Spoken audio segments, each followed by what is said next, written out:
Proseguimos ahora con el primer bloque de esta jornada y damos la bienvenida a Ivo Gagliuffi, Alejandro Ibarra y Santiago Boferón.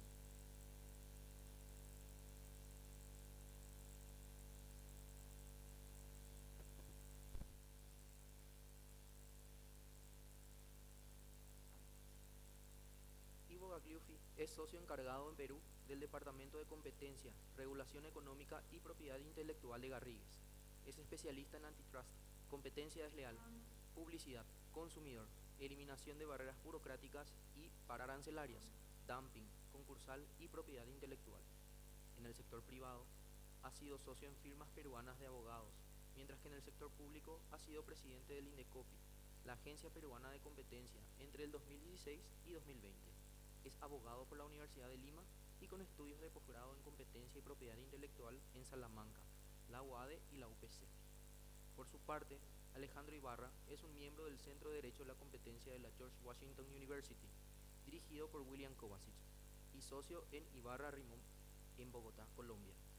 Es un candidato en el doctorado de Derecho en George Washington University, abogado, especialista en Derecho de la Competencia y Comercial por la Pontificia Universidad Javeriana y magíster en Derecho Internacional y Comparativo por la George Washington University. Asimismo, Santiago Boferón es representante de la Asociación Paraguaya de Estudios de Defensa de la Competencia APEDEC y será moderador del presente panel. El tema a tratar es la economía colaborativa desde una perspectiva integral que incorpora a la política de competencia, propiedad intelectual y defensa del consumidor. Otorgamos la palabra a los destacados expositores.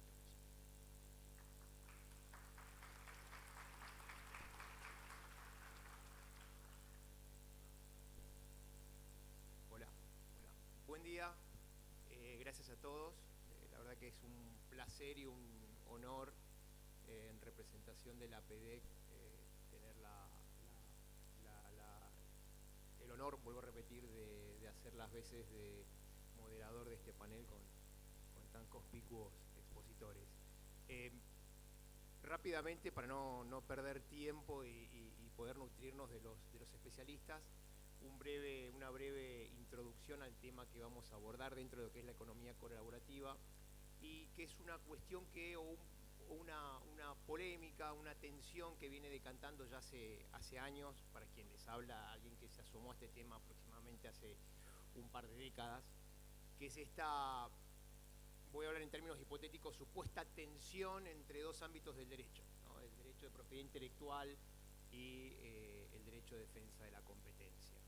Y a través de nuestros expositores intentaremos hoy un acercamiento hacia los fundamentos y razones que motivan esta supuesta tensión y buscaremos también a través de ellos encontrar o conocer si existe una alternativa que pueda decantar finalmente en una convivencia, si no ideal, al menos óptima en términos económicos o de Pareto de estas dos dimensiones del derecho.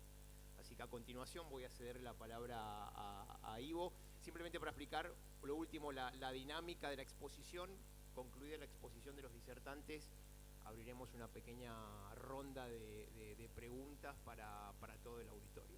Ivo, adelante.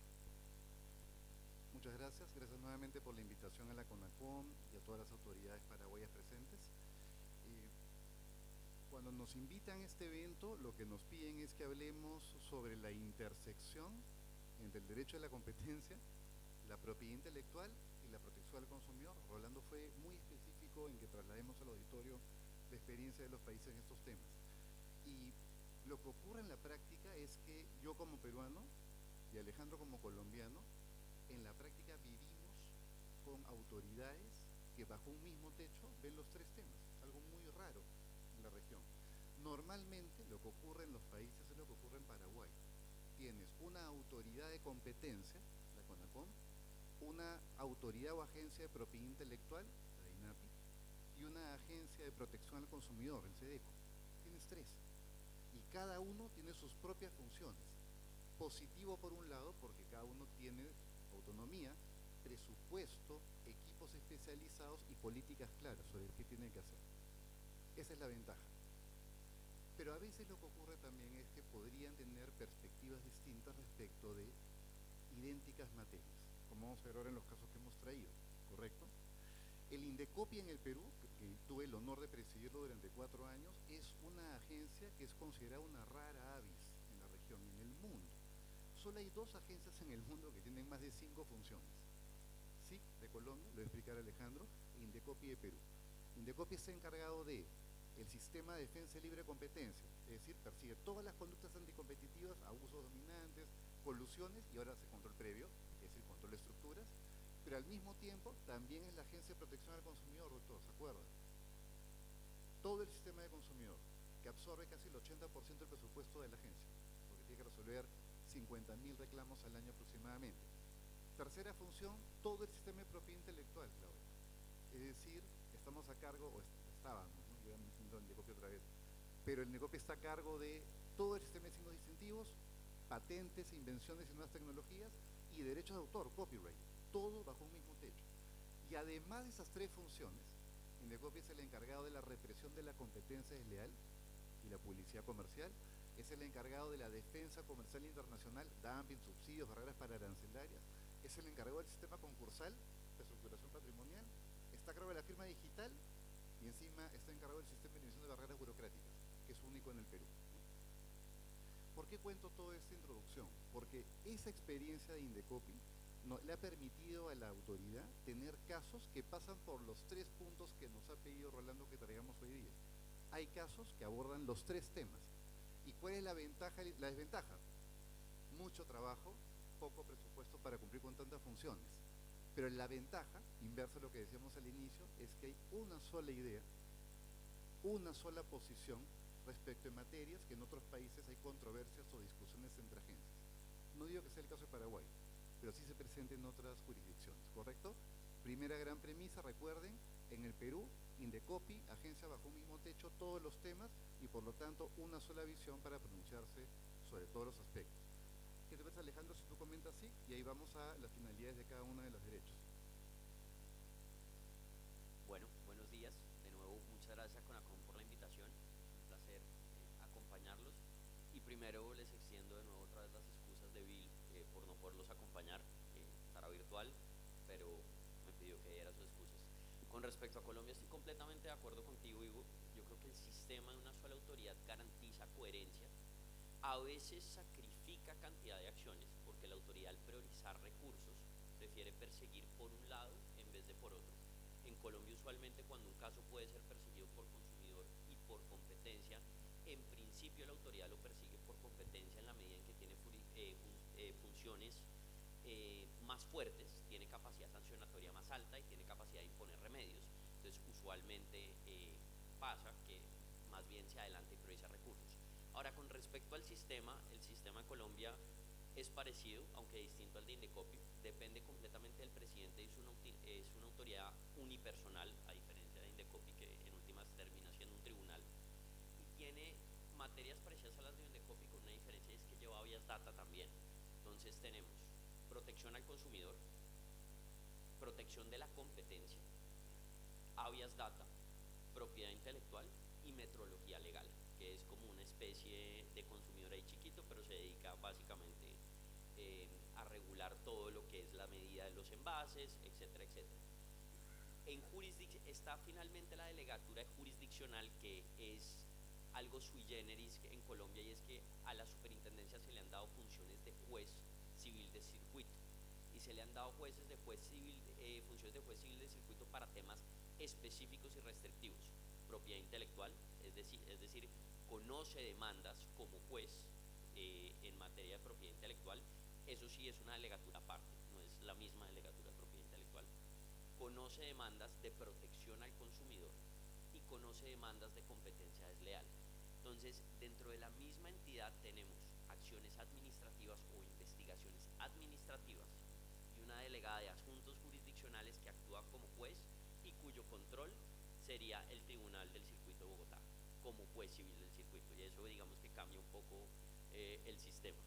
Correcto, y en esa línea es importante repasar estos diseños institucionales porque les permiten a ustedes entender por qué nuestros países han ido por este camino tan claro de resolver controversias de propiedad intelectual con competencia.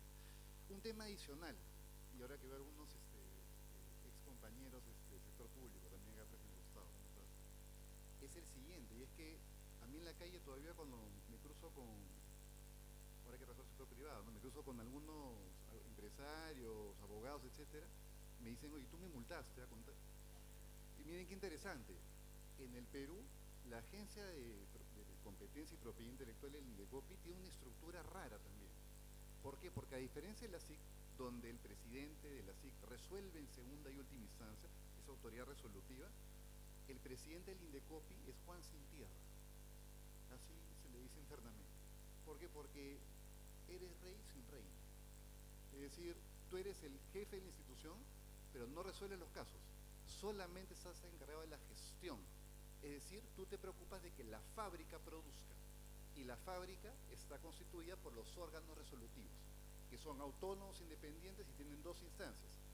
Tan estricto es el tema que yo estaba impedido incluso de preguntar cómo iban los casos, no me podía meter. Eso es para que vean cómo se diseñan las agencias. Y ahora yendo al tema de fondo, ¿no? Intersección entre competencia, propiedad intelectual y protección al consumidor. Miren qué interesante. Propiedad intelectual, ¿qué es lo que persigue la propiedad intelectual en líneas generales? En propiedad intelectual, las políticas públicas los que buscan es una especie de balance entre dos temas de fondo. El primero, tú lo que incentivas es la innovación, la creatividad. ¿Y cómo lo incentivas? Aquel que innove, aquel que cree, yo le voy a dar un derecho exclusivo para que solo él explote esa innovación. Típico caso, patentes, diseños industriales. En derecho de autor te reconozco a ti como tú eres el papá de la obra, ¿no? Tú eres tienes el derecho moral e incluso a veces el patrimonial también sobre la obra, si así lo decides. Te doy un derecho de exclusiva. ¿Por qué? Porque hay un razonamiento económico detrás. Estoy reconociendo la inversión en I+D que has hecho y por lo tanto te doy un plazo razonable para que la recuperes en el tiempo. Así que solo tú la explotas. Miren el razonamiento que está detrás, ¿eh? Pero al mismo tiempo la propiedad intelectual busca promover la competencia, sin ser derecho a la competencia. ¿Y cómo busca promover la competencia? Porque por un lado le dan exclusiva a uno, pero al promover la competencia lo que buscas es destronar al monopolista, porque quieres que haya más competidores que le compitan a ese monopolista. Y por eso en propiedad intelectual el balance se consigue a través de dos conceptos. El fair use, es decir, algunas excepciones a la exclusividad cuando lo utilizas para temas académicos, con buena fe, etcétera, pero sobre todo el otro es el establecimiento de plazos máximos de ese derecho exclusivo, no es para toda la vida. Y ese plazo máximo lo que busca es dar un plazo razonable para que recuperes la inversión. Pero se acaba ese plazo y al día siguiente pasa al dominio público esa patente o esa creación. Y por lo tanto, cualquier tercero puede producir lo que tú creaste, puede copiar tu patente y de esa forma ir al mercado a competir contigo. Académicamente, y los economistas también, Eduardo no me va a dejar mentir, lo que se establece es que, con esto concluyo, en propiedad intelectual hay tres momentos vinculados con el consumidor final. Miren esta intersección, ¿eh? El primer momento es cuando no existe la invención, todavía está investigando el creador. Nadie se beneficia, el consumidor no recibe beneficios, no hay innovación. El segundo momento de la segunda etapa es cuando el innovador consigue la patente, se le otorga y explota la patente. Es el único en el mercado, ha creado prácticamente el mercado. Y por lo tanto, explota el surplus o el excedente del consumidor. O sea, el consumidor, lo positivo, tiene un producto nuevo, los negativos le están cobrando lo que quiere el titular. Pero el tercer momento es el que justamente busca esa mezcla entre competencia y propiedad intelectual.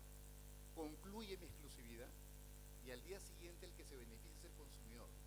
¿Por qué? Porque hay más variada oferta a un precio competitivo. Ese es el balance que se busca en propiedad intelectual, ¿correcto? Alejandro les explica el de competencia. Claro que sí. No sin antes decir, en el tema de la SIC es importante tener en cuenta que esa función de jurisdiccional, y lo resalto, genera una sinergia interesante, y es que el juez conoce competencia desleal y de marcas al mismo tiempo, y como el litigio de competencia desleal tiene mucho que ver con publicidad engañosa, genera una mixtura que le ha dado a la superintendencia una especialización muy interesante, que digamos, resalto la autoridad, y el superintendente no es Juan Sin Tierra, pero tiene una sola función y es decidir en materia de prácticas restrictivas en única instancia, que esa es una de las críticas grandes que hay al sistema colombiano. Ahora, de cara a lo que dices es claro, o sea, yo creo que en propiedad intelectual es clarísimo que el objetivo y en especial de las patentes es fomentar la innovación para generar un mercado más vívido, que no habría esos incentivos si no tenemos ese monopolio sobre, por ese periodo de tiempo determinado. Ahora, en materia de competencia, tenemos que preguntarnos para qué es la competencia y por qué la protegemos. Y en últimas, por qué tener una política de competencia.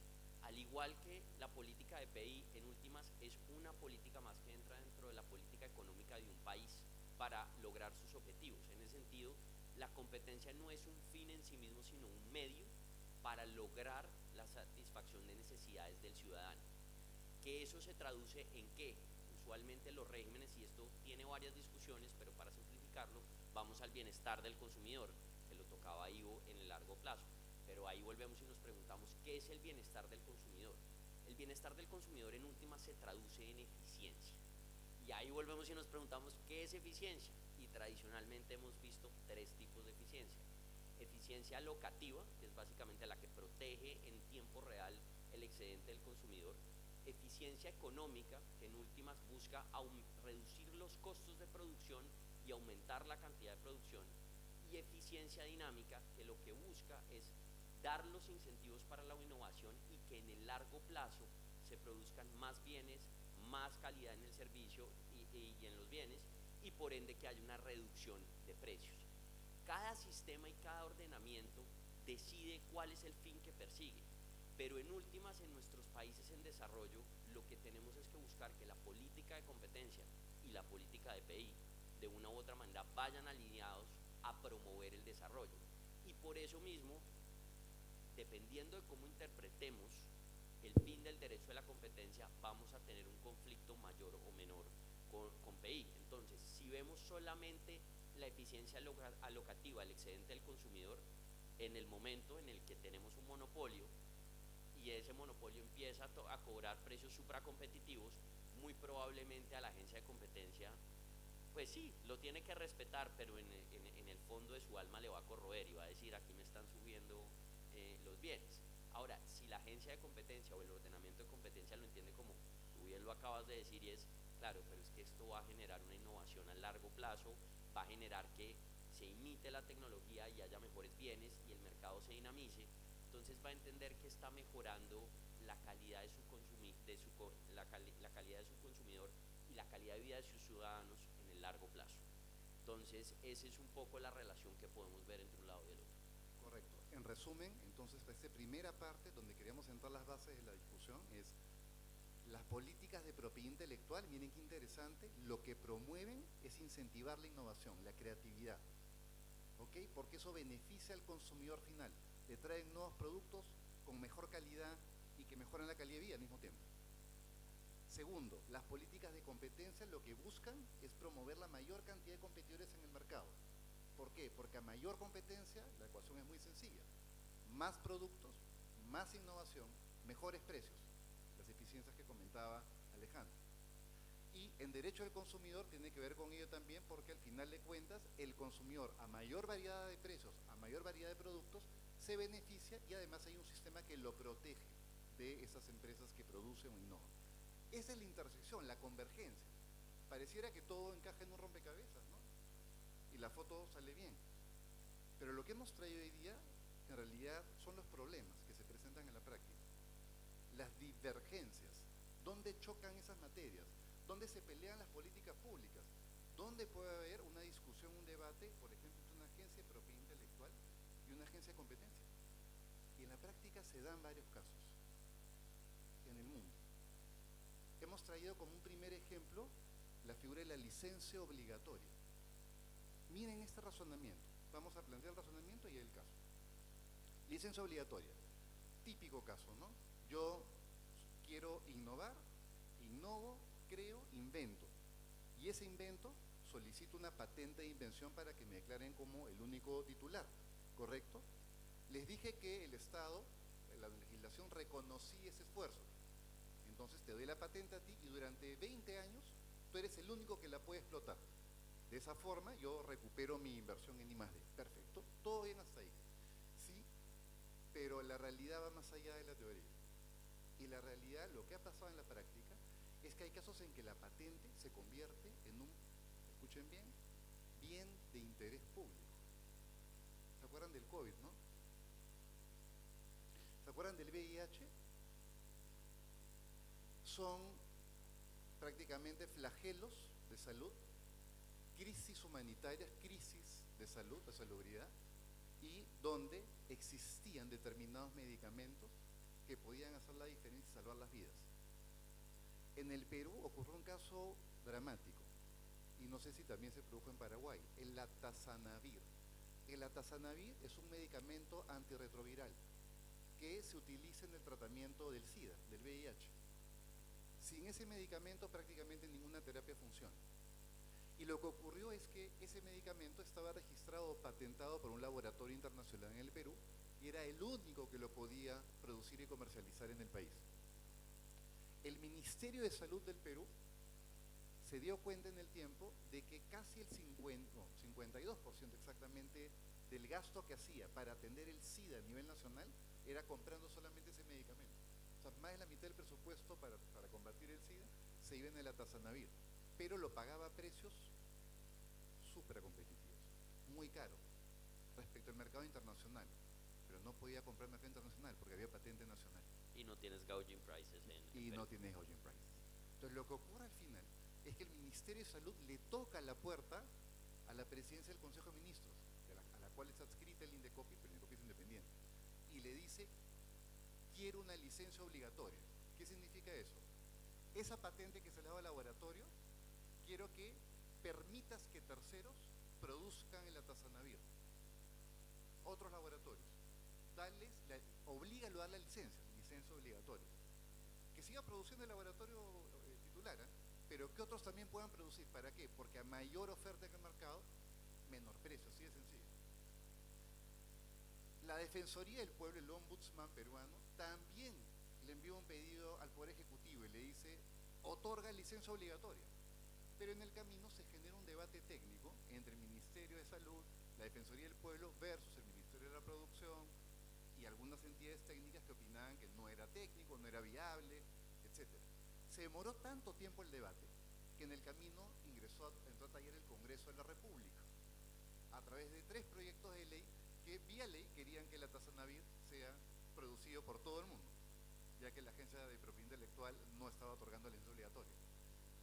Para hacer el cuento corto, ¿qué ocurrió en la práctica? Que entre toda esa pelea y en todo el gasto que tuvo que hacer el Estado peruano para seguir comprando el atazanavir hasta que en la licencia obligatoria, ¿qué creen que pasó? Se venció la patente. Se venció la patente. Pasaron los 20 años de la patente, con lo cual en el año 2019 el Estado peruano dijo: bueno, ahora sí ya puede producir cualquier persona y yo puedo comprar afuera. El Ministerio de Salud sale a comprar afuera y ¿saben en cuánto redujo el precio del atazanavir? En 90% en la compra internacional. Eso es un choque, miren qué ejemplo, entre un derecho de propiedad intelectual, una patente, y un derecho a la competencia, que busca que haya más competidores que produzcan. Claro, frustrado, pero que refleja lo que ocurre en la práctica. Nota al pie, en el caso del COVID ocurrió lo mismo, se enteraron. Ocurrió lo mismo, y el debate fue en la OMC, en Ginebra. Durante el COVID, los laboratorios importantes sacaron vacunas, pero patentadas, evidentemente. Pero como era una pandemia mundial, se pidió, los países pidieron el OMC. El waiver del TRIPS. Coméntalo, Alex. No, se pidió el waiver del TRIPS, y aunque curiosamente en este caso Estados Unidos estuvo de acuerdo, los que se opusieron fueron Alemania y Suiza. Y básicamente, como en la OMC debe haber consenso para todas las decisiones, pues el waiver no fue correcto. No fue aceptado. En otras palabras, se sugirió en la OMC de que hay una licencia para todo el mundo, pero los laboratorios primaron en su decisión a través de sus países. Ya no fue el laboratorio que peleaba, ahí era una decisión del país ante la OMC, y no prosperó. Esa es la importancia, ¿ven? Un primer choque entre propiedad intelectual y competencia, que les quería mostrar como ejemplo.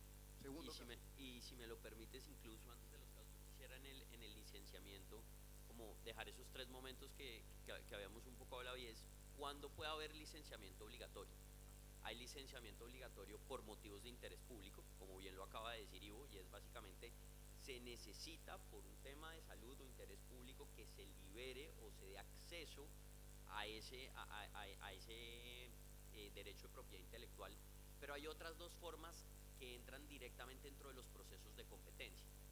Uno, en las revisiones previas de concentraciones, cuando se está analizando la concentración, como resultado de la concentración, la autoridad de competencia puede imponer un remedio que es el licenciamiento obligatorio. Y es decirle, ok, te permito concentrarte empresas, pero para disminuir tu poder de mercado y la posibilidad de coordinarte en el futuro, entonces necesito que licencies obligatorio estos productos. Eso puede pasar. Y hay un tercer punto, que es cuando la autoridad de competencia investiga, y esto usualmente pasa en abuso de posición de dominio, investiga el abuso de la posición de dominio, al final usualmente tiene la posibilidad de imponer medidas correctivas. Y una de esas medidas correctivas puede ser imponer el acceso o obligar el licenciamiento. ¿Qué es lo importante? Y va de la mano de lo que venía explicando Ivo. La autoridad de competencia tiene que ponderar los incentivos de inversión versus el bien común y la falla de mercado que está encontrando.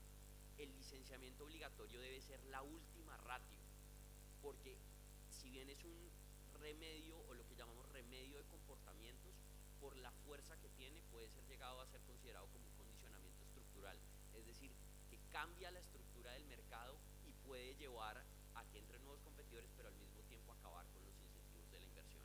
Entonces, digamos, ese sería un punto Sí, que me parece importante. sí, y es bueno para atarlo al segundo grupo de casos, ¿no? Ya vimos el primero, licencia obligatoria. El segundo grupo de casos son los licenciamientos que se ordenan como remedios en control previo de concentraciones. Todos entiendo que están familiarizados con lo que exponía Eduardo, el presidente, ahora en la introducción. Y es que en competencia tienes dos tipos de mecanismos de control. El control de conductas, esa es la autoridad, persigue y sanciona abusos de posición de dominio y aparte colusiones, es decir, cárteles.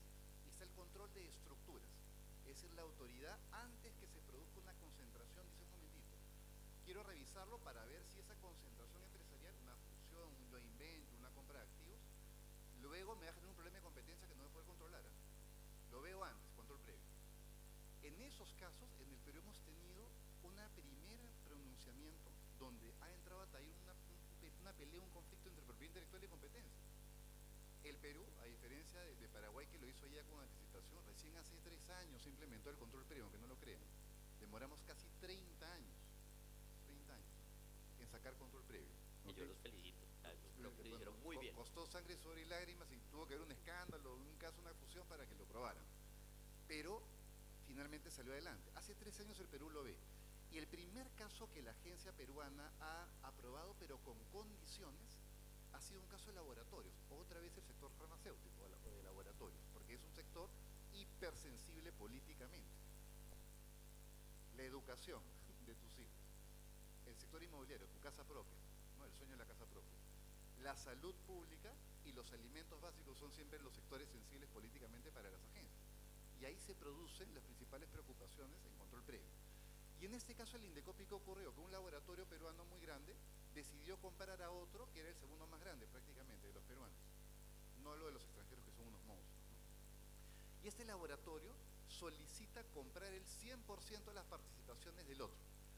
Y el Indecopi dice, a ver, ¿en qué mercados compiten ustedes? En estos no, en estos sí. Estos se llaman solapamientos horizontales. Son competidores directos, producen lo mismo. En esos 5 mercados que he identificado, hay 2 que no me preocupan porque en realidad cuando los combinas a los 2 no llegan ni al 20%. Pero hay otros 3 mercados donde ustedes ahora que tú vas a comprar al otro pasan más del 20%. Es decir, adquieres una posición dominante o un gran poder de mercado. Así que para aprobarte la operación de concentración empresarial te voy a poner condiciones, ¿correcto? Así funciona un poco en sencillo el mecanismo. Y una de las condiciones, miren qué interesante fue, a ver, del laboratorio que estás comprando, ¿cuáles son sus principales marcas en el mercado? Estas 3, para un tema nasal, para un tema de dolor y para un tema de inflamaciones. 3 medicamentos bien posicionados. Bueno, mira, ¿sabes qué? A ti que estás comprando, para reducir tu poder, ahora que vas a ser más grande, reducirte un poco tu poder de mercado, te voy a obligar, ahí viene el tema de Alejandro, a que esas 3 marcas no te las quedas por el momento. Pero no te digo que las vendas un tercero, quédatelas, pero no las puedes usar. Lo que vas a hacer es, las vas a dar en licencia a un tercero competidor. ¿Qué les parece?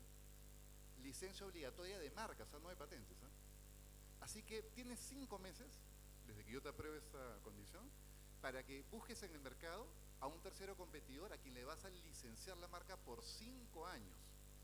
Y en ese interín, mientras buscas el tercero, no puedes subir los precios. Aparte ahí entro a tallar un tema discutible de posible control indirecto de precios que desde mi punto de vista las agencias no tienen en la práctica en el Perú, ¿ok? Pero miren qué interesante nuevamente cómo se utilizó la propiedad intelectual como uno de los temas que preocupó a la agencia, porque la propiedad intelectual le daba poder de mercado al laboratorio que compraba. Y por lo tanto, ese activo intangible que es la propiedad intelectual se le restó, se le quitó al comprador por un tiempo para que no sea tan poderoso. Licencia obligatoria de marcas. Y yo ahí he hecho dos cuñitas, uno, Ivo es muy modesto, pero él fue, cuando estaba de presidente, fue quien promovió la ley. Mil problemas. Fue quien promovió la ley de control de concentraciones, pero además de eso, respecto a lo que dices, yo creo que es muy importante y dejar este mensaje: las autoridades no son reguladores de precios. Las autoridades de competencia, una cosa es que haya función, y eso es una discusión que tendremos más adelante, para imponer multas por precios inequitativos. Otra es que una autoridad de competencia entre a establecer un precio determinado y fijo, lo cual, para eso existen reguladores sectoriales y que tienen unas competencias, pero una autoridad de competencia en su función misma, con el perdón del mundo, creo que es la antítesis, entrar a establecer un precio. Bueno, lo podemos dejar para la ronda de preguntas porque el tema de precios excesivos es todo un debate. Sí, exacto. Así que encantados son en la ronda de preguntas. Entonces, ¿ya vieron? Primer caso, licencia obligatoria de una patente. Estoy nervioso porque Claudia está acá y me está tomando examen. Todo lo que diga está siendo escaneado. Segundo tipo de casos, licencia de marca en un control previo. Miren, otro caso raro. Pero miren el tercer tipo de casos, ahora es derechos de autor.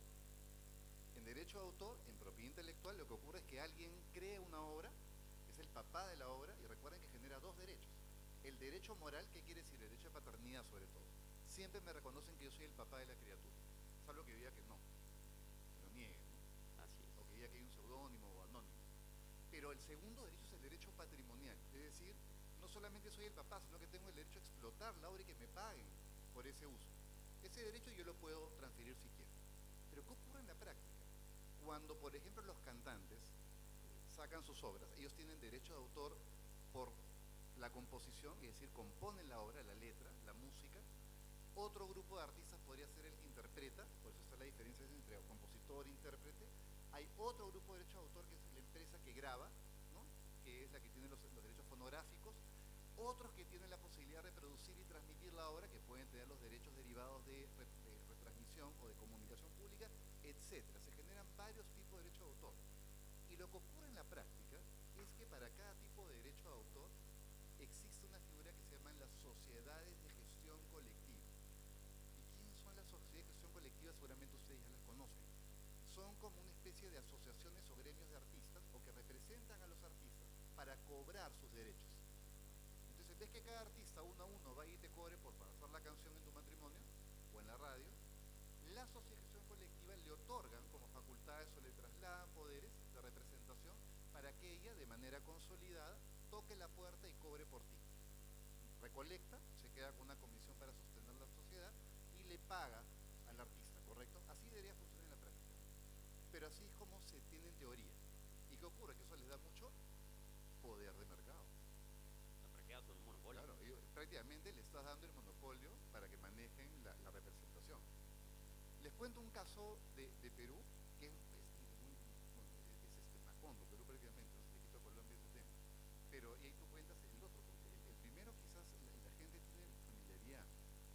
En el año 1995, miren esta pelea, una empresa que hace espectáculos, organiza conciertos en el Perú, se llama Chomis, invita a Plácido Domingo, este cantante famoso de ópera, ¿no?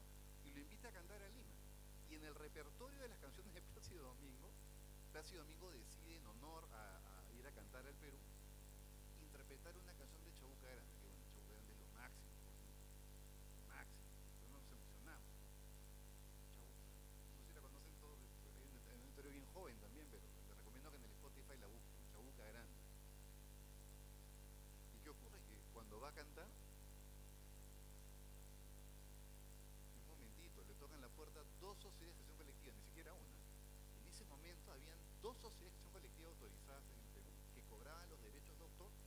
compositores. Chabuca había fallecido en el año 85 más o menos, pero cuando mueres en derecho de autor, tus herederos en el Perú tienen 70 años para recibir las regalías, ¿ok? De lo que dejó tu papá o tu mamá que eran el autor de la obra. Entonces tocan la puerta y le dicen a Chomis, al organizador, mira, para autorizarte que cante Plácido Domingo en el Perú a Chabuca Granda, me pagan los derechos de autor. Y las dos vinieron, las dos sociedades, ¿eh? Oye, pero es lo mismo, sí, pero los dos tenemos derechos. Miren, una posición de dominio. Y al mismo tiempo, y ahí se cerró el círculo, y encima me vas a pagar no solo por interpretar La Torre de la Canela, que era la canción que querían cantar, me pagas por todo el repertorio. Oye, pero yo voy a cantar una canción, no me importa, me pagas por todo el set, porque yo soy el titular. Y si no me pagas por todo el set, no te doy la autorización y te denuncio. Es decir, nuevamente un choque. Propiedad intelectual, claro. Yo tengo un derecho de autor, soy el representante del derecho de autor, tengo el derecho de denunciarte si usas la obra sin mi autorización, porque no pagaste. Pero por otro lado, lo que ocurrió es que Chom dice, no, yo no me voy a dejar pasar por encima. Y denuncia a la Sociedad de Gestión Colectiva ante el Indecopi por abuso de posición de dominio. Dice, son un par de abusivas. ¿Por qué? Porque claro, ellas tienen posición dominante porque monopolizan prácticamente o duopolizan la obra. Ellas la tienen. Y además, porque no disgregan, es decir, no me cobran por una canción, me quieren cobrar por todas. Y el Indecopi declara fundada la denuncia, es decir, tienes todo el derecho de propiedad intelectual para venir a cobrar, pero no tienes el derecho a abusar de esa posición de dominio que te dio la propiedad intelectual.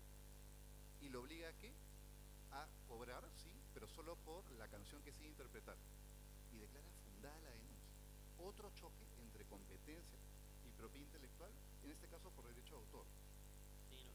Y en Colombia pasó algo por el estilo, en Estados Unidos también, está el caso muy famoso de BMI, que es de donde sale la regla de la razón, y en el que básicamente fue tratada la autoridad, la sociedad de gestión colectiva como un acuerdo de precios, porque como homogenizan los precios de todas las licencias, y ahí fue investigado como un acuerdo de precios, y la Corte norteamericana, a buen juicio creo yo, dice, mire, este es un acuerdo que se tiene porque permite un servicio. Entonces ahí primero ya entra y hay una tensión, pero en el caso colombiano, que es el caso famoso de Saico, es como se llama la única sociedad de gestión colectiva que existe en Colombia, o pues por lo menos la más grande. Lo que pasó es que básicamente ellos tenían en sus contratos de mandato que debían cederse los derechos de comunicación pública completos, es decir, tanto los derechos de hacer el concierto, de reproducir la obra en vivo, el derecho de reproducir en establecimiento público la obra y el derecho de transmitirlo bajo un medio radial o en televisión. Y curiosamente aquí hubo una pugna porque fueron las casas, fue Universal Music y las distintas que dijeron, pero ¿por qué yo tengo que cederle todos mis derechos? Yo quiero administrar al menos los derechos de comunicación pública de la obra en televisión y en radiodifusión, porque ya yo tengo los acuerdos para hacerlo. Y resulta que a pesar de que solicitaron la modificación del mandato varias veces a Saico, Saico les dijo no, y si no es así, no se los gestiono.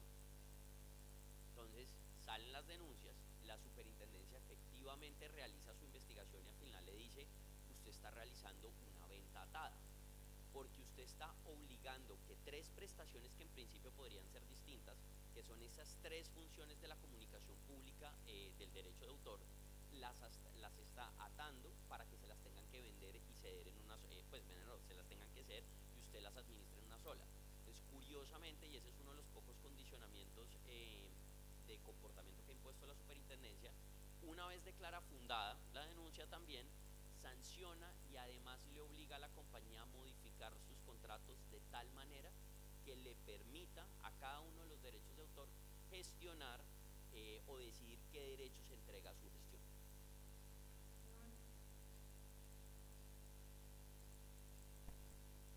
Vamos hasta ahora un caso de licencia obligatoria de patente, un caso de licencia obligatoria de marcas en control previo, el caso de derechos de autor, ¿no? Por un tema de abuso de posición de dominio por usar derechos de autor. Hay un cuarto caso que les hemos traído, Made in Perú, que es súper interesante. Competencia y propiedad intelectual. El regulador de las telecomunicaciones en el Perú, ustedes saben que los reguladores lo que hacen es, se pronuncian y de una u otra forma generan una competencia artificial en los mercados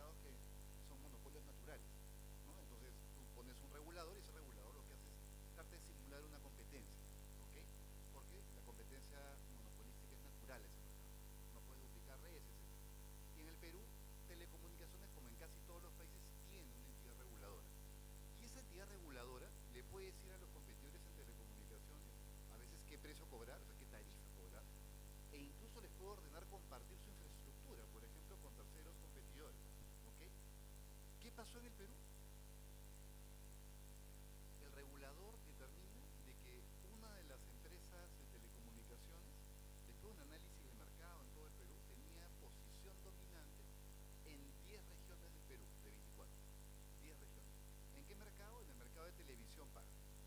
Era prácticamente el monopolio en la televisión paga en esas regiones. Así que, en ejercicio de sus facultades regulatorias, dicta una orden de compartición de infraestructura. Es decir, oigan, te ordeno que esa infraestructura de cables, de antenas, de redes, se la compartas y permitas que se conecten las empresas cableras, le decimos nosotros, más chiquitas en la región, para que ellas también puedan ofrecer sus servicios. Ok, hasta ahí está en la ley. Pero se le ocurrió dictar una segunda orden paralela. Además de compartir la infraestructura, te ordeno que compartas los contenidos de la televisión paga que transmites. Oye, un momentito, ¿y qué significa eso? Que esa empresa con posición de dominio tiene una parrilla, le decimos nosotros, es decir, una lista de canales. Y le dice, mira, estoy ordenando que compartas todos los canales de tu parrilla con los cableros, para que ellos también los retransmitan. Y así se beneficia el público consumidor, sobre todo por los canales de fútbol, ¿no? Que era todo un debate con el tema del fútbol. Y ahí lo que se generó fue un debate, oye, un momentito, una cosa es que tú tengas la facultad para ordenarme compartir la infraestructura, y otra cosa es que me estés ordenando que comparta derechos de autor que no son míos.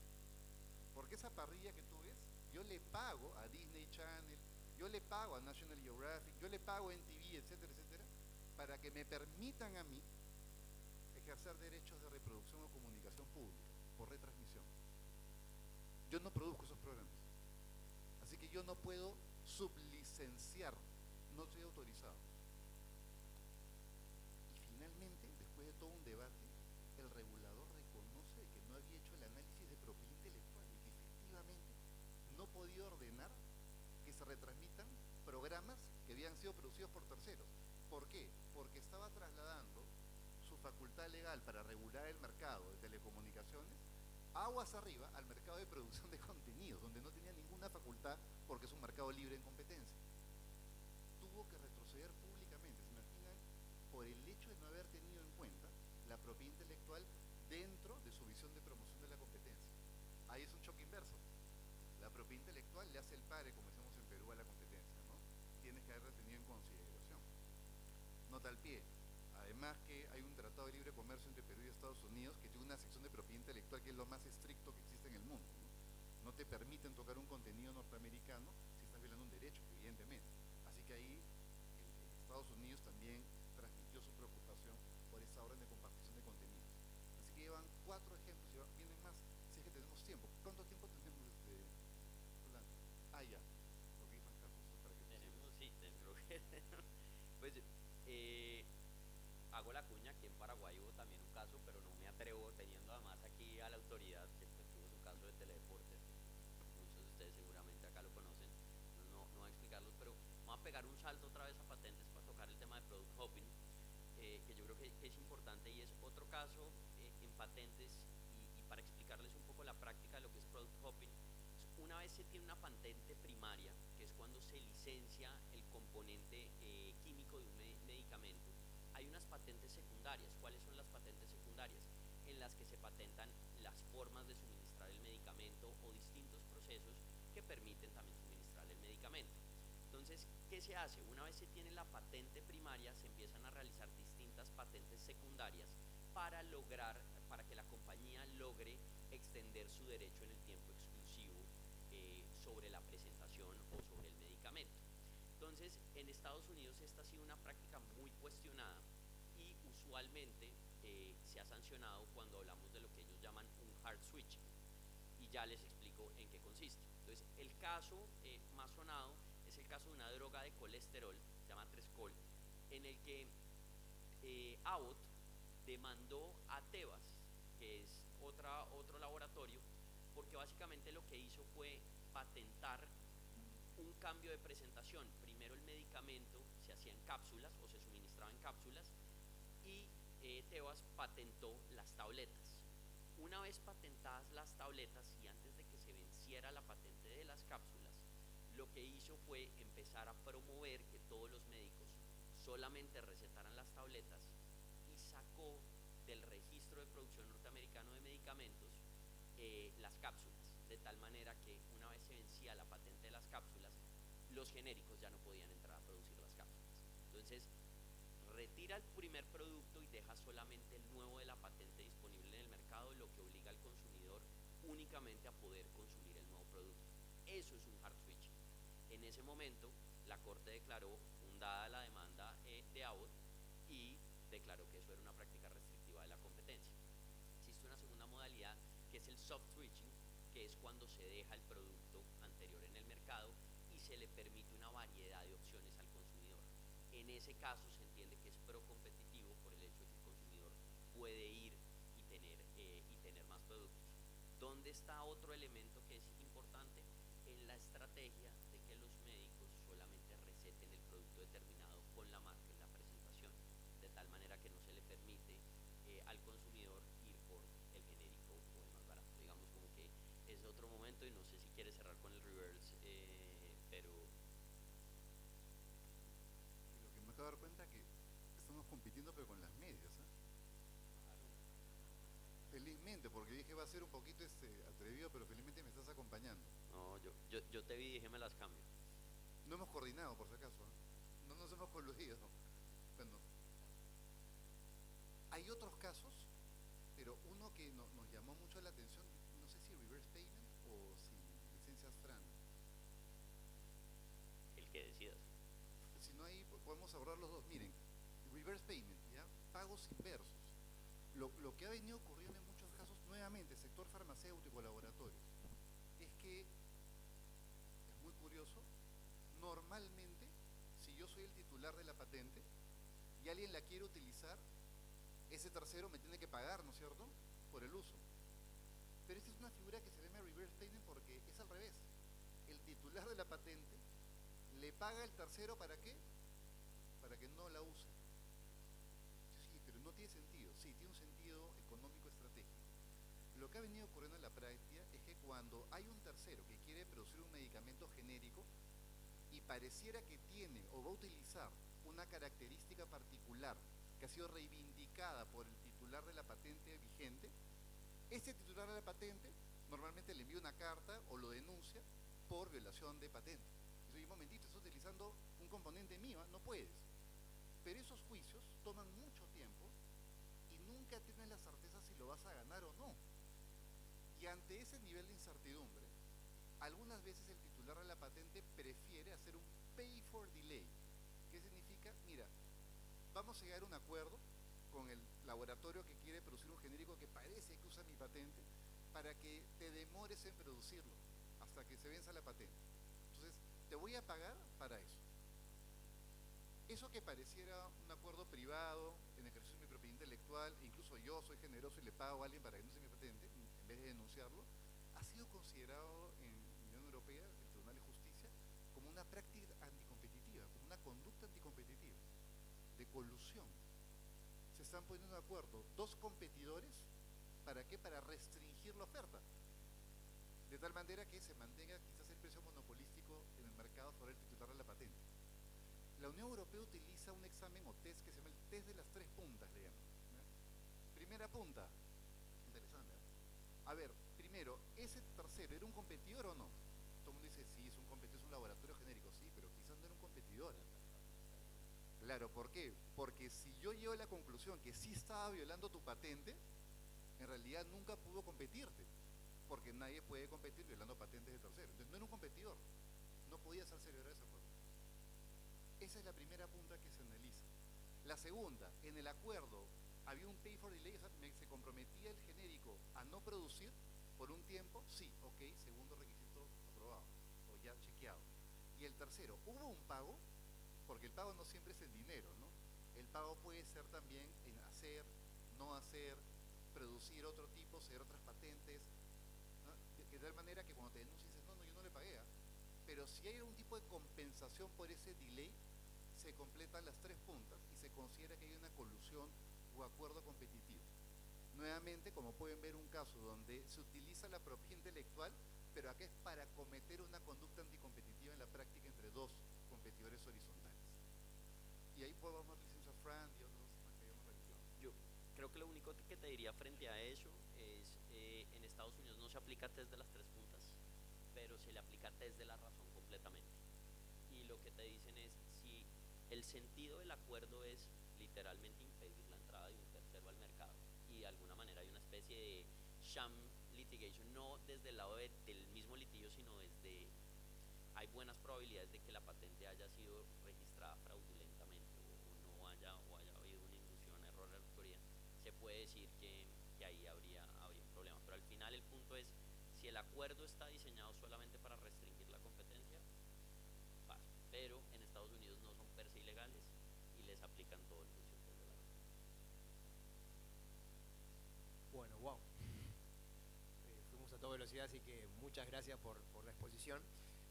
Abrimos ahora un espacio de consultas. Nosotros hemos recibido ya consultas y preguntas del auditorio, y tenemos otras que trataremos de si nos da el tiempo, de canalizarlas también. El primer punto, y lo hablaba recién con Alejandro, la primera consulta está vinculada a los casos de dumping, ¿sí? Y si nos pueden dar una visión, una aproximación a su tratamiento en sus jurisdicciones.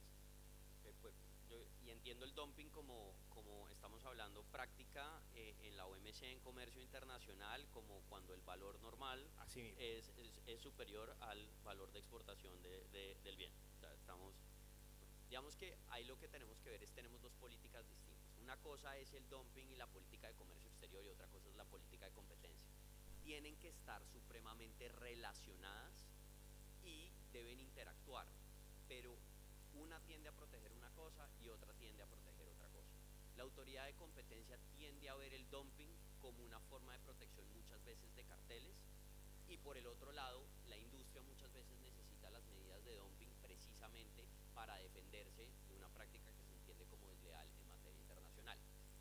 El análisis del dumping para las autoridades de competencia presupone un problema en sí mismo. ¿Y por qué presupone un problema en sí mismo? Y con esto no estoy diciendo que está mal, es porque el análisis de dumping es un análisis objetivo, es decir, es la comparación de si el valor normal es superior. ¿Qué es el valor normal?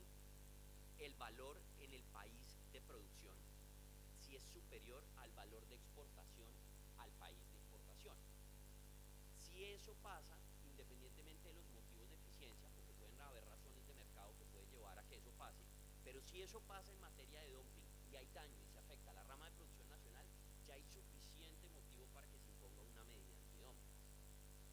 De nuevo, no se miran condiciones de eficiencia, y eso a veces en el raciocinio de la autoridad de competencia genera problemas, pero eso no insta para que la medida no sea tomada. Entonces ahí lo que hay son ciertos conflictos como los que estamos viendo en materia de propiedad intelectual, pero en materia de política de comercio y política de competencia. Hay un solo caso en el cual el análisis del dumping no se hace objetivo, que es el dumping predatorio, pero es un caso muy raro y se aplica en circunstancias muy específicas, y creo que no valdría la pena entrar ahí. Pero si hay alguna pregunta más en relación en específico con el dumping y competencia, puedo intentar. El tema del dumping es un tema indelicado, y es fascinante porque no es una pelea privada, o sea, la gente se equivoca.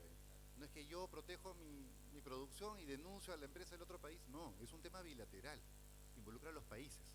Cuando alguien inicia un caso de dumping, estás metiendo a tu país una pelea contra otro, y cuando ese otro es un socio comercial, entran a tallar las embajadas. Entonces es un tema político también, primera gran premisa para entender lo que es un dumping. Segundo, en el Perú se aplica una regla también como de 3 puntas, digamos, ¿ok? El Perú, bueno, es miembro de la Organización Mundial del Comercio y aprobó el Tratado Antidumping y tiene un reglamento antidumping local. ¿Y por qué hay 3 puntas? Porque hay 3 requisitos que deben cumplirse para que haya un caso de dumping. Normalmente la gente cree de que hay dumping cuando hay un tema de diferencia de precios, y eso no es así. Primer requisito, precio dumping. ¿Y qué es precio dumping? Un precio muy bajo. No, no es un precio muy bajo. Miren, porque a veces vienen los clientes y dicen, lo quiero denunciar porque exporta muy bajo, eso no tiene nada que ver con dumping. Dumping es un tema objetivo, como ahorita Alejandro. ¿Y qué significa? La agencia dice, ¿qué están dumpeando? Textiles. ¿Qué partida arancelaria? Suéter con cuello. Ah, esa partida. Muy bien. ¿Y por qué crees que hay dumping? Porque en el, no, no debe haber países, ¿ya? Pero en el país tal, ese polo lo venden a 10. Bueno, ok. ¿Y qué pasa? Que lo exportan a 8. Así puede haber dumping. ¿Por qué? Porque la lógica económica lleva a qué? Que si cuesta 10 en el país de origen, si tú le sumas flete y seguros, debería costar 10 más X al exportarse, no 10 menos X, pues. Y por lo tanto, ese precio podría ser un precio dumping. Se está exportando el producto a un precio menor a tu mercado de origen. Eso es precio dumping. ¿Y hay caso? No, no hay caso. Porque si piensas, ya gané, no, no ganaste. Exactamente. Segunda punta, segundo elemento. ¿Hay daño a la industria nacional? Y ahí el que denuncia a la industria nacional tiene que representar más del 25% de la industria. No es tan sencillo, ¿eh? Cuando está atomizada es prácticamente imposible. Cuando está concentrada es más fácil. Pero tienes que demostrar que tu industria tiene un daño. ¿Y cómo demuestras el daño? Ah, mire, estoy vendiendo menos, ¿no? Tampoco. El daño es una serie de factores que van a analizar. Es una combinación de factores negativos. Primer factor negativo, efectivamente he reducido mis ventas. Ok, ese es un factor. ¿Qué otro daño tienes? He tenido que botar empleados, he reducido mi fuerza laboral porque no puedo producir. Ok, ¿qué otro factor? Mi capacidad ociosa se ha incrementado. O sea, no tengo que producir, tengo espacio de sobra. Cuarto factor, he incrementado mis stocks porque no vendo. Y así sucesivamente. Ah, ok, tienes un daño. Ya, gané el caso. No, no ganó el caso. Estás en la segunda punta. Ahora tienes que acreditar el tercer y último elemento. El nexo causal directo y exclusivo. ¿Qué significa eso? Ese precio dumping, ese producto que ha entrado al Perú, ¿no?, a un precio dumping, aparentemente le ha causado un daño a la industria nacional, ¿ok? Pero ese daño se debe de manera exclusiva al precio dumping o se debe a otros factores. Y ahí es donde se desarrollan los casos. Cuando se determina que efectivamente el precio dumping es el causante del daño, entonces el caso es fundado y el país dicta derechos antidumping, es decir, ad valorem, para que el producto ingrese al país y se nacionalice. Pero cuando se llega a la conclusión, que muchas veces es así, de que en realidad el daño es por ineficiencias propias de la industria, obsolescencia de maquinarias o de tecnologías, no inversión, no producción eficiente, ¿no?, utilización de precios coordinados. Entonces, es un problema tuyo, no es problema del dumping, ¿eh? Así que mejor vuélvete eficiente. Así de crudos son los casos de dumping en la práctica y por eso generan mucha decepción o frustración en los denunciantes. Pero ese es el test de las 3 puntas. Eso es un caso de dumping. Y muchas veces terminan en paneles también en la OMC, ¿no? En Colombia, digamos, si bien existen las excepciones que dicen la carga de la prueba para la defensa es muy alta, y cuando has demostrado las 3 puntas y en el nexo causal es simplemente cuando yo puedo mostrar por mejor información, ya es suficiente para que pase. Ahora hay una cosa que yo creo que es importante dejar en esto, es uno, que tú lo venías diciendo, no confundir precios predatorios con dumping. Es usual que muchas veces pase. Y dos, los test del análisis son muy distintos, porque una cosa es, por ejemplo, un test para nosotros en competencia del análisis relevante, que presupone un test de sustituibilidad, a cuando hablamos del producto similar. El producto similar en dumping se refiere a la similitud de las características físico-químicas del producto y puede tener en cuenta los usos, pero en principio el factor predominante de la OMC son las características físico-químicas del producto. Es decir, que dos productos que sirvan para lo mismo, pero que sus características físico-químicas sean completamente distintas, pueden no ser objeto de una medida de dumping, a diferencia de que sí pueden entrar en un mismo mercado relevante para efectos de competencia. Entonces es muy importante entender que los análisis, si bien hay overlaps, los análisis son distintos, tienen medidas distintas. Y les puedo contar una anécdota también para que se entienda el tema del dumping, cómo le sacan la vuelta por los países. El Perú, por ejemplo, voy a inventar un ejemplo para que no sea tan evidente a quién me refiero, pero el Indecopi dicta, el Indecopi tiene esa función también, imagínense, dicta la medida antidumping y dicen, oigan, por ejemplo, voy a establecer un derecho antidumping a la importación de bicicletas que provienen de este país. Por lo tanto, a la aduana peruana le dicen, cada vez que hay una bicicleta de ese país que está en la partida arancelaria 0.44457, le cobras un ad valorem de $5 para que pueda ingresar. Si no lo paga, no ingresa. Ok, entonces la aduana espera la bicicleta, ¿no? ¿Y qué pasa? Pasa lo que se llama elusión dumping. Llega un timón de la bicicleta y la aduana dice, bueno, a ver, los timones están en la partida 4.55789, no es la partida de bicicletas, es timones. Y al mismo tiempo le llega en otra caja las llantas y en otra la estructura de la bicicleta. Pero como lo exportan de manera separada, la aduana no la puede retener y no puede cobrar los valores. Una forma de eludir. Es porque deberían declararte la Claro. unidad, la unidad funcional. Exactamente, pero lo que hacen es parten el producto en varias piezas para que la pieza pase por separado y no pague los valores. ¿Qué tuvo que hacer el Perú? Una discusión, dictar un reglamento anti-elusión, que lo prevé la OMC, lo permite. Y ese reglamento anti-elusión lo que busca es evitar que le saquen la vuelta a las medidas anti-dumping. Bueno, pero lo tengan en consideración porque es parte del sistema de defensa internacional. Muchas gracias. Antes que nada veo que soy objeto de una medida exclusoria respecto a las medias, realmente. Pero bueno. Para seguir, a los organizadores, ¿cuánto tiempo nos queda para este panel? Porque la verdad tenemos muchísimas preguntas. Una más, cerramos con una que voy a englobar un par de preguntas que recibimos, ¿sí? Y es lo que hablábamos un poco, digo, la consulta va, primero una opinión que algo ya han mencionado también, Ale, respecto al diseño institucional. ¿Qué sería recomendable? ¿Qué es mejor? En estos tres ámbitos, ¿no? Consumidor, competencia, propiedad intelectual. Tener una entidad que englobe y que vea todos estos temas en forma unificada, o este diseño que tenemos en Paraguay, llamémoslo disperso, ¿no? Y sujeto o vinculado a eso también, cuando tenemos que analizar un caso, ¿cuáles son los criterios que deberían o que se recomiendan observar a la hora de determinar por qué dimensión abordamos el caso?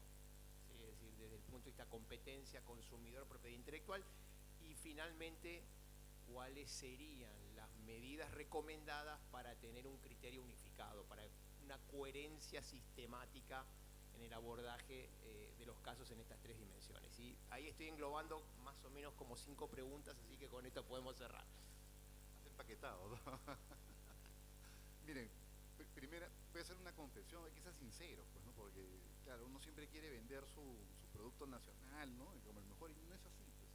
Cuando el Indecopi se crea en el año 90, en realidad se crea como esta agencia completa, no por un tema de diseño estratégico, sino por un tema de necesidad. El Perú salía de una época de terrorismo y de crisis hiperinflacionaria y había dejado de pagar además sus deudas en el sistema financiero internacional, no recibía créditos. Y para poder reinsertarse en el mundo, el Perú tuvo que alinearse a las directrices de las multilaterales, lógicamente. Y uno de los pedidos que hubieron fue que el Banco Mundial le dijo al Perú, oye, tú tienes que tener una agencia de competencia y también una de propiedad intelectual más sólida, que observe el correcto funcionamiento del mercado.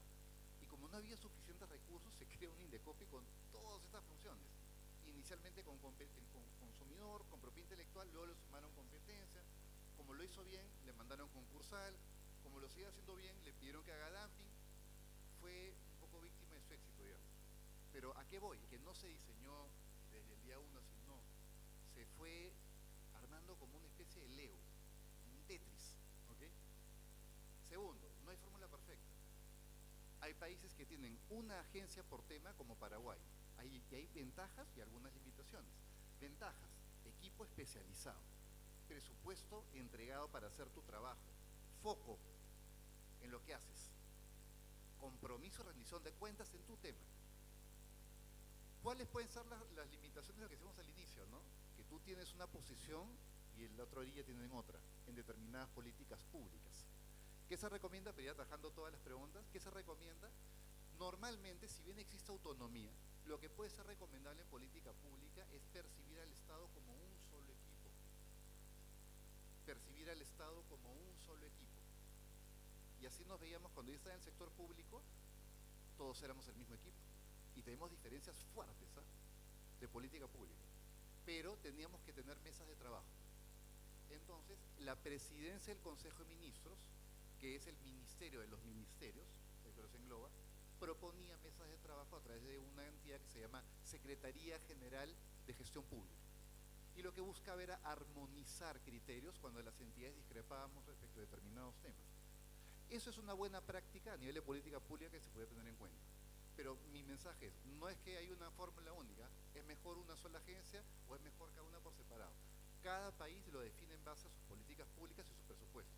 Pero cuando hay diferencias de interpretación, la mejor iniciativa es mesas de trabajo lideradas por una PCM o el coordinador de los ministerios o sectores.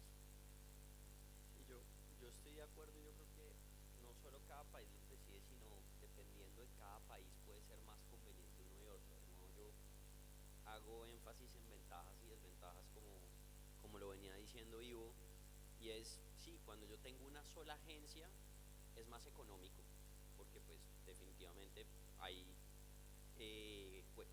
facilidades que son comunes a todas, ejemplo la capacidad de procesamiento de información, sobre todo para el consumidor y para recibir denuncias. Díganle a un consumidor que es consumidor y que es competencia y pónganlo a elegir, no sabe.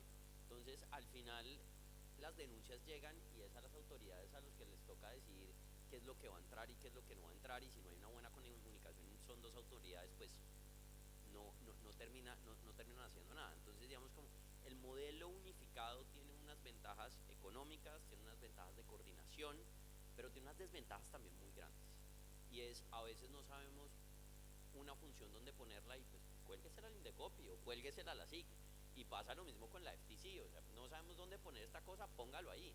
Y entonces cuando las autoridades, y aquí todos los que han estado en el sector público o hemos estado en el sector público, y le toca ir uno a buscar presupuesto, ¿a qué le dedico la plata? Porque es que me toca ir a buscar el presupuesto por consumidor, me toca ir a buscar el presupuesto por competencia, por habeas data, y a mí me toca priorizar. Entonces yo soy la cara de todas las funciones, y eso me puede llevar a que desde el punto de vista macro de las políticas del Estado esté sacrificando políticas que deberían tener un abogado por cada una. Y eso lleva a preocupar también de que el sistema unificado, si bien tiene sus bondades, especialmente en estados pequeños, tiene unos peligros muy grandes, y dependiendo de la configuración de cada uno u otro, pues yo les diría que eso hay que analizarlo con calma. El modelo tanto de Colombia como de Perú yo creo que ha dado réditos. Yo lo que les puedo decir es, y les doy un ejemplo de una cosa buena, como les digo, el diálogo entre la Delegatura de Protección de la Competencia de Consumidor es excelente en Colombia. Usualmente uno puede decir que se hacen copias de las denuncias de un lado al otro, y casi que uno sabe que si a uno lo están investigando por consumidor y hay una práctica restrictiva de por medio, viene la siguiente. O sea, lo tenemos clarísimo. Pero les voy a dar otra forma de desventaja. La Delegatura de Protección de la Competencia, precisamente por esos recursos que tiene, ha logrado hacer un repositorio de información muy bueno en el que están prácticamente todas las decisiones, mientras que el repositorio de información de las decisiones de consumidor es prácticamente inexistente. ¿Por qué? Porque hay una delegatura que tiene más preponderancia que la otra, y eso es un secreto a voces, todos lo sabemos. Entonces digamos que es parte de lo que les puedo mostrar, es hay ventajas y desventajas. No creo que haya un mejor modelo que otro. Cuando Bill lo dice, también lo dice de la misma manera, y al final es cada estado es una decisión de política pública. Alejandro, Ivo, muchísimas gracias. Igual podríamos quedarnos horas hablando de esto, pero bueno, pero tenemos, sí, ha quedado algo, pero tendremos revancha en algún momento.